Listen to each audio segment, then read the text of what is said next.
Hi hello, कसे आहेत सगळे? आय होप तुम्ही सगळे ठीक आणि मस्त असाल. तर आज आहे आमचा उज्जैनमधला सेकंड डे आणि तुम्हाला सिरियसली सांगू ना, इतकी जास्त थंडी आहे ना, बाप रे बाप. आमचं पुढे कसं होणार आहे माहितीच नाही, कारण आम्ही आता काश्मीरला सुद्धा जाणार आहोत. तर इतकी इथेच उज्जैनलाच इतकी थंडी आहे, तर काश्मीरला काय होईल देव जाणो. तर मस्त असं तिकडे निघालो आम्ही जाण्यासाठी आणि गंध लावून घेतला आणि खूप मस्त फील होत होतं. त्यानंतर दर्शनाला लागलो आणि इथे तर इतकी जास्त गर्दी नव्हती. तिथं तर आम्हाला काल 4 तास लागले.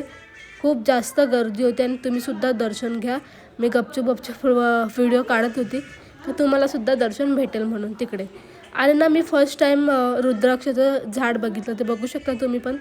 खूप मस्त वाटलं बघून फर्स्ट टाईम, पण भेटलं नाही. शोधत होती पण मला भेटलं नाही. नंतर इथं पण एक मी क्लिप्स काढून घेतली महादेवांची, कृष्णाची पण काढून घेतली. खूप मस्त वाटलं आणि त्यानंतर आम्ही निघालो काल भैरवला जाण्यासाठी. आणि तिथे पण इतकी मस्त फिलिंग आहे ना, खरंच.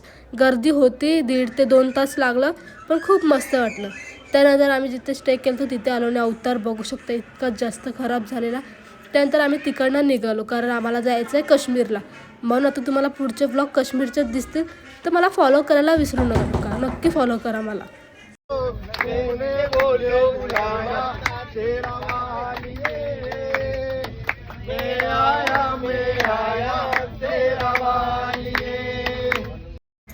त्यानंतर ट्रेनमध्ये असं सगळं ऐकलं, खूप मस्त वाटलं आणि आतासाठी इतकंच. मला फॉलो करायला विसरू नका. बाय.